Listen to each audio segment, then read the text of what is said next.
धुरंधर movie अगर आपने देखी तो होगी ही, लेकिन अगर आपने ध्यान से देखी होगी तो आपको ध्यान होगा कि हमजा की शादी में शरारत गाने के बाद वहाँ मेजर इकबाल, जो असल जिंदगी में इलियास कश्मीरी है, उसके साथ फिल्म में खनानी ब्रदर्स और रहमान डकैत भी होता है।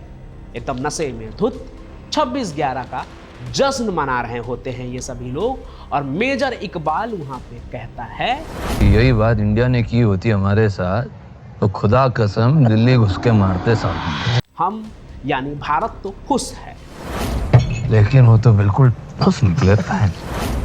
लेकिन जो लोग ऑपरेशन सिंदूर की पूरी कहानी जानते हैं वो जानते हैं कि हम आतंकी को पाकिस्तान में घुसकर भी मारते हैं और भारत में भी मारते हैं अगर वो हमारे टेरिटरी में घुस आए।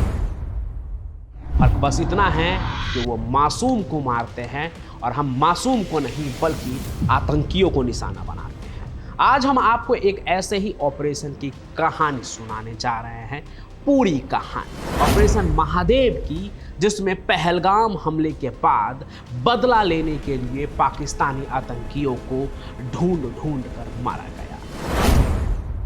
ये सिर्फ एक मिशन की कहानी नहीं है, ये बेगुनाहों के खून के उस हिसाब की कहानी है जिसे न्यू इंडिया ने घर में घुसकर भी पूरा किया और हमारे घर में जो छिपे थे उन्हें भी ढूंढ ढूंढ कर मारा।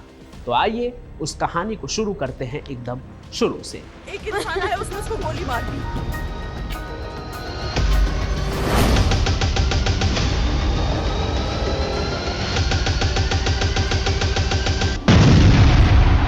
जुलाई 2025 का महीना शुरू हो चुका था। पहलगाम में हिंदुओं को चुन चुन कर मारने की घटना को 2 महीने हो चुके थे और कश्मीर में मानसून अपनी पूरी रफ्तार पकड़ चुका था। पहाड़ों पर भारी बारिश हो रही थी, जिससे तापमान में भारी गिरावट आ गई थी। हालांकि भारत ने 22 अप्रैल के पहलगाम हमले के 15 दिनों में ही ऑपरेशन सिंदूर के जरिए अपना जवाब दे दिया था। लश्कर और जैश के कई कैंप्स मिट्टी में मिल गए। खबरों के मुताबिक करीब 100 से ज़्यादा आतंकी मारे गए थे।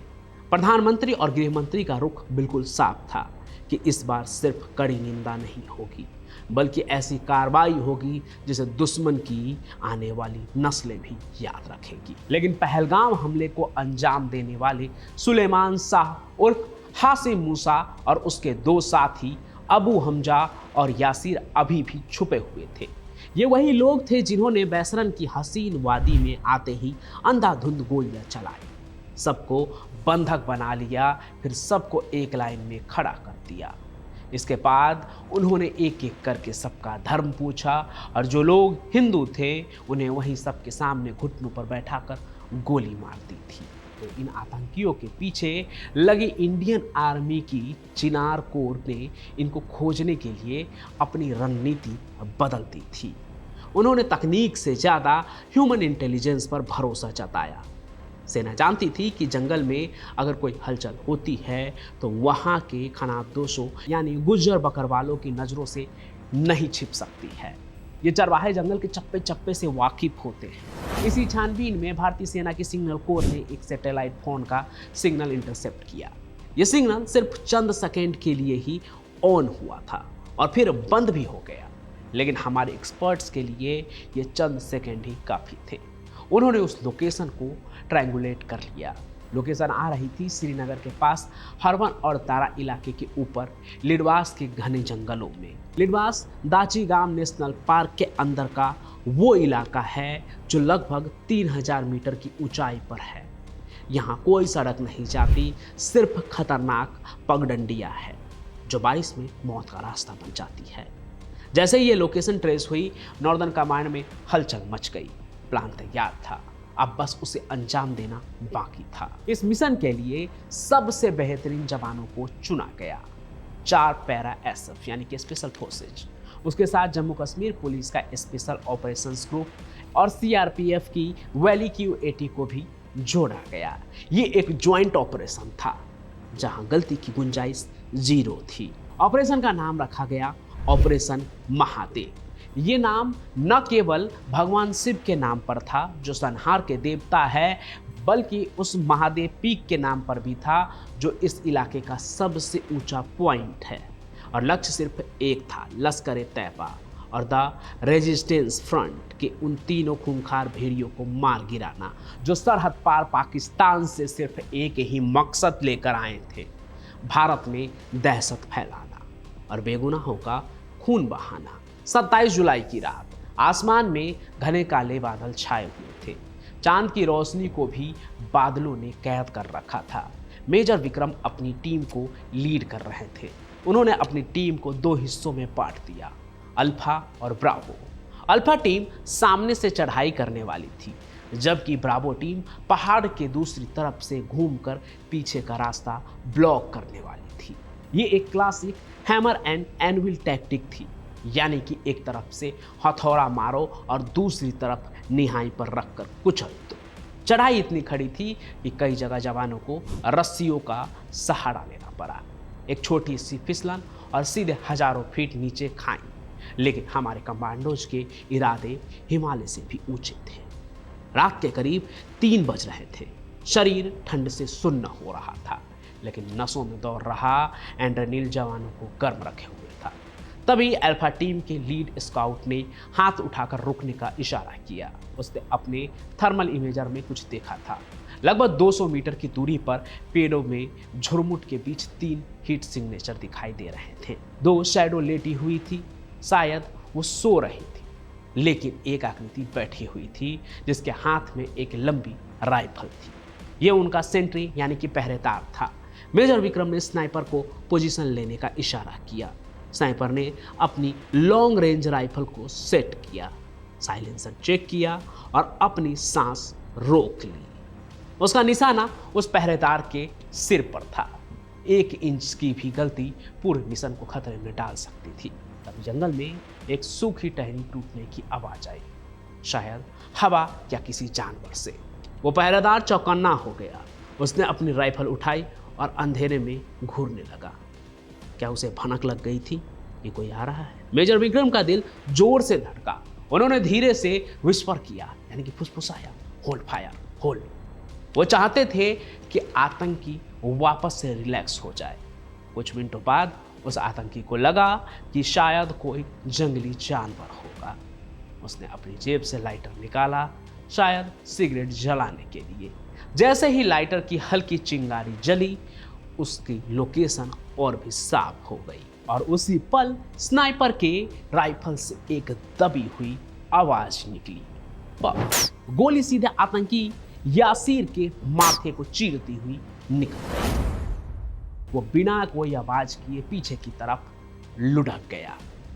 उसे ये तक पता नहीं चला कि वो कब मर गया, लेकिन उसके गिरने की आवाज ने तंबू के अंदर सो रहे बाकी दोनों आतंकियों को जगा दिया। सुलेमान शाह और अबू हमजा दोनों ट्रेंड कमांडो थे। सुलेमान तो पाकिस्तान की SSG यानी स्पेशल सर्विस ग्रुप का पूर्व कमांडो था। उसे जंगल वारफेयर की ऐसी ट्रेनिंग मिली थी कि वो महीनों तक पहाड़ों और जंगलों में बिना किसी सुराग के रह सकता था। तो हलचल की आहट मिलते ही उन्होंने स्थिति को भांप लिया। सुलेमान जोर से चिल्लाया, अटैक अटैक। ये दोनों तंबू से बाहर निकले और तुरंत चट्टानों के पीछे आड़ लेकर छिप गए। अब सस्पेंस खत्म हो चुका था, सरप्राइज खत्म हो चुका था। अब ये एक सीधा मुकाबला था आतंकी और इंडियन आर्मी के बीच में। जंगल का सन्नाटा अब गोलियों की गड़गड़ाहट से गूंज रहा था।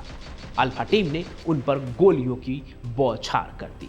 सुलेमान शाह भी अब कोई कच्चा खिलाड़ी नहीं था। वो रुक रुक कर सटीक निशाने लगा रहा था। उसकी गोलियां मेजर विक्रम के पत्थरों से टकराकर चिंगारियां पैदा कर रही थी। थोड़ी सी भी गलती और गोलियां किसी को भी लग सकती थी। तभी सुलेमान ने एक ग्रेनेड फेंका। बम, कवर लो, मेजर चिल्लाए। एक जोरदार धमाका हुआ। धूल और मिट्टी का गुब्बार उठ गया, लेकिन हमारे जवान टस से मस नहीं हुए। इसी बीच ब्रावो टीम जो पीछे से ऊपर आ चुकी थी, उसने भी फायरिंग शुरू कर दी। अब आतंकी दोनों तरफ से घिर चुके थे। हमजा घबरा गया। वो अपनी पोजीशन छोड़कर अंधाधुंध फायरिंग करते हुए भागने की कोशिश करने लगा। ये उसकी सबसे बड़ी और आखिरी गलती थी। जैसे ही वो कब्र से बाहर आया उसे 3 तरफ से गोलियां लगी और वो वहीं ढेर हो गया। अब बचा था सिर्फ मास्टरमाइंड सुलेमान शाह। वो अकेला था, लेकिन वो आसानी से हार मानने वाला नहीं था। उसने अपनी बड़ी चट्टान के पीछे से फौज को ललकारना शुरू किया। वो पश्तो और उर्दू में गालियां दे रहा था। मेजर विक्रम ने समझ लिया कि इसे जिंदा पकड़ने का मतलब है और जवानों की जान खतरे में डालना। उन्होंने आदेश दिया, यूबीजीएल फायर। एक जवान ने अपनी राइफल के नीचे लगे ग्रेनेड लॉन्चर से गोली दाग दी। वो ग्रेनेड सीधे सुलेमान की चट्टान के पास जाकर फटा। कुछ पलों के लिए सन्नाटा छा गया। सबके मन में एक ही सवाल आया, क्या वो मर गया? लेकिन तभी धुएं के बीच से फिर गोलियां चली। सुलेमान घायल था, लेकिन उसका वहसीपन अभी भी जिंदा था। मेजर विक्रम ने 2 कमांडोज को रेंगते हुए उसके करीब भेजा। जब वो महज 10 मीटर की दूरी पर थे तो उन्होंने 2 ग्रेनेड एक साथ फेंके, लेकिन ग्रेनेड खोलने के बाद कुछ देर तक अपने हाथ में रखा। वो इसलिए ताकि वो ग्रेनेड फेंके तो वापस से ग्रेनेड उठाकर इधर फेंकने का टाइम सुलेमान को न मिल सके। और ऐसा ही हुआ। 2 ग्रेनेड उसके तरफ गिरा, बूम बूम। इस बार धमाकों के बाद कोई जवाबी फायरिंग नहीं हुई, सिर्फ कराने की एक हल्की सी आवाज आई और फिर सन्नाटा। जब धूल और धुआं शांत हुआ तो 2 जवान अपनी बंदूकें ताने हुए उस चट्टान की तरफ बढ़े। वहां सुलेमान शाह मिट्टी और खून से सना हुआ पड़ा था। उसकी आंखों में अब वो खौफ जम चुका था जो उसने बैसरन वैली में मासूमों को दिया था। जवान ने उसकी नब्ज चेक की और मेजर की तरफ थम्स अप किया। Target down. यह शब्द जैसे ही रेडियो सेट पर गूंजे, पूरे यूनिट के चेहरों पर एक सुकून भरी मुस्कान आ गई। मेजर विक्रम ने रेडियो पर हेडक्वार्टर को कंफर्म किया, ऑपरेशन महादेव सफल, Suleman Shah is history. Srinagar headquarter में जैसे ही ये खबर पहुंची, वहां खुशी की लहर दौड़ गई। जीओसी ने तुरंत दिल्ली को भी इन्फॉर्म कर दिया। उन 26 बेगुनाहों की आत्मा को अब जाकर शांति मिली होगी, जिनके अपनों ने उनकी लाशें बैसरन वैली में देखी थी, जिन्हें इन्हीं दरिंदों ने हाथों पर बंधी कलावे और माथे पर तिलक को देखकर शूट कर दिया था। यहाँ तक कि कुछ मेल टूरिस्ट के पैंट उतरवा कर भी चेक किया था ताकि उनकी पहचान पक्की हो सके। वही आतंकी जो इस घिनौने काम को अंजाम देने के बाद बैसरन वैली के जंगल में ही गायब हो गए थे, मारे जा चुके थे। तलाशी के दौरान सुलेमान शाह के पास से अमेरिकन मेड M4 कार्बाइन मिली, जो अक्सर पाकिस्तानी स्पेशल फोर्सेज इस्तेमाल करती है। इसके अलावा नक्शे, सैटेलाइट फ़ोन और कुछ ऐसे इंजेक्शंस मिले जो ये साबित कर रहे थे कि ये आतंकी किसी बड़े मिशन पर थे। यह पाकिस्तान के स्टेट स्पॉन्सर टेररिज्म का जीता जागता सबूत था। भारतीय सेना ने प्रोटोकॉल का पालन किया। आतंकियों के शवों को सम्मान के साथ पुलिस के हवाले किया गया, पंचनामा हुआ और फिर डीएनए टेस्ट के जरिए उनकी पहचान की पुष्टि भी की गई। तो ये थी ऑपरेशन महादेव की वो इनसाइड स्टोरी जो शायद ही आपको किसी न्यूज़ चैनल पर इतने गहराई से सुनने को मिली। ये कहानी हमें बताती है कि सरहद पर तैनात हमारे जवान किस तरह अपनी जान हथेली पर रखकर हमें महफूज रखते हैं। वो इंडियन आर्मी जिसके शब्दकोश में नामुमकिन जैसा कोई लफ्ज़ ही नहीं है। अगर हमारे जवानों की ये वीरता और ये जज्बा आपको पसंद आई हो तो इस वीडियो को एक लाइक ज़रूर करें और कमेंट में उन वीर जवानों के सम्मान में जय हिंद ज़रूर लिखें। साथ ही ये भी कि पहलगाम का बदला लेने का इंडियन आर्मी का ये तरीका आपको कैसा लगा, ये भी ज़रूर लिखिएगा कि आतंकियों का यही हाल होना चाहिए या नहीं। आप जो भी सोचते हैं कमेंट में ज़रूर लिखिएगा। हम फिर मिलेंगे किसी और कहानी के साथ। तब तक के लिए जय हिंद, जय भारत।